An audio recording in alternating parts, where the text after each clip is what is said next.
Hi all, എൻ്റെ പേര് റമീസ്. ഞാൻ കഴിഞ്ഞ 31-നായിരുന്നു ഖത്തർ പെർമിറ്റ് എക്സാം പാസ്സായത്. എനിക്ക് പറയാനുള്ളത് first of all thanks to doctor Ando sir and Nileena ma'am and team all Medventure team. കാരണം വെച്ചാൽ ആൻഡോ സാറിൻ്റെ ക്ലാസ് എനിക്ക് നന്നായിട്ട് യൂസ്ഫുൾ ആയിട്ടായിരുന്നു. കാരണം ഞാൻ തീരെ ടച്ച് ഇല്ലാത്തൊരു സമയത്തായിരുന്നു ഇതിൽ ജോയിൻ ചെയ്തത്. നമുക്ക് ഈ ക്ലാസ് കേൾക്കുമ്പോൾ നമുക്കൊരു ബേസിക് ഐഡിയാസ് കിട്ടുമായിരുന്നു. അതുപോലെ തന്നെ നിലീന മാം എന്താ വെച്ചാൽ എന്നെ ഒരുപാട് ഹെൽപ്പ് ചെയ്തിട്ടുണ്ട്. ഞാൻ ഒരുപാട് ഡൗട്ടുകൾ, എത്ര ഡൗട്ട് ചോദിച്ചാലും അത് ഓരോന്ന് മെൻഷൻ ചെയ്ത് എനിക്ക് ക്ലിയർ ചെയ്ത് തരുമായിരുന്നു. അതൊക്കെയാണ് എനിക്ക് എക്സാമിന് ഇത്രയും യൂസ്ഫുൾ ആയിട്ടുണ്ടായിരുന്നു.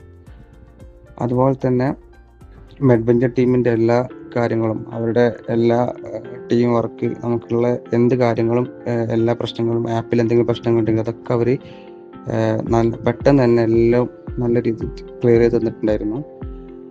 പിന്നെ ഞാൻ പഠിച്ച രീതി എങ്ങനെയാണെന്ന് വെച്ചാൽ, ഫസ്റ്റ് ഞാൻ പറഞ്ഞല്ലോ ആൻഡോ സാറെ ബേസിക് ക്ലാസ് നന്നായിട്ട് കേട്ടിട്ടുണ്ടായിരുന്നു. അത് ഫുൾ ക്ലാസ്സും ഞാൻ ഒന്നും വിടാതെ ഫുൾ ക്ലാസ് ഞാൻ കേട്ടിട്ടുണ്ടായിരുന്നു. അതുകൊണ്ടാണ് എനിക്കൊരു ബേസിക് ഐഡിയാസ് കിട്ടിയത്. പിന്നെ ഞാൻ ഓരോ ക്ലാസ്സിലുള്ള മോക്ക് ടെസ്റ്റുകൾ ചെയ്യുമ്പം നമുക്ക് ഫസ്റ്റിലൊന്നും ആൻസർ ഒന്നും ചെയ്യാൻ പറ്റില്ല.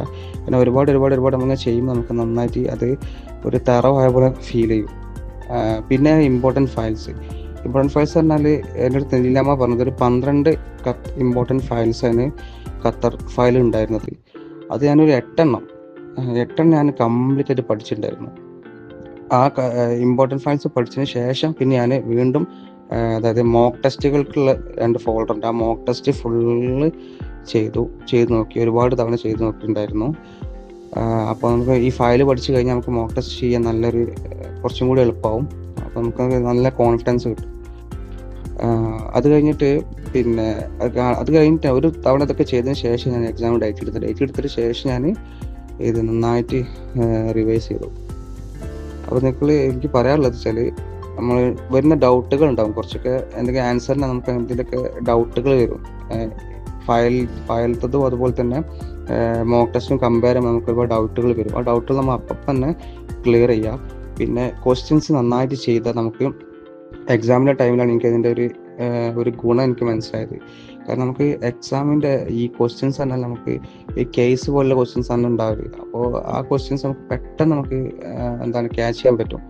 കാരണം നമുക്ക് സാധാരണ നമ്മൾ പ്രിപ്പയർ ചെയ്യാതെ പോകുമ്പോൾ, മീൻസ് നമ്മൾ കുറച്ചൊക്കെ പ്രിപ്പയർ ചെയ്ത് പോവുകയാണെങ്കിൽ നമുക്ക് അത് ഒരുപാട് തവണ വായിച്ച് നോക്കുമ്പോൾ നമുക്ക് അത്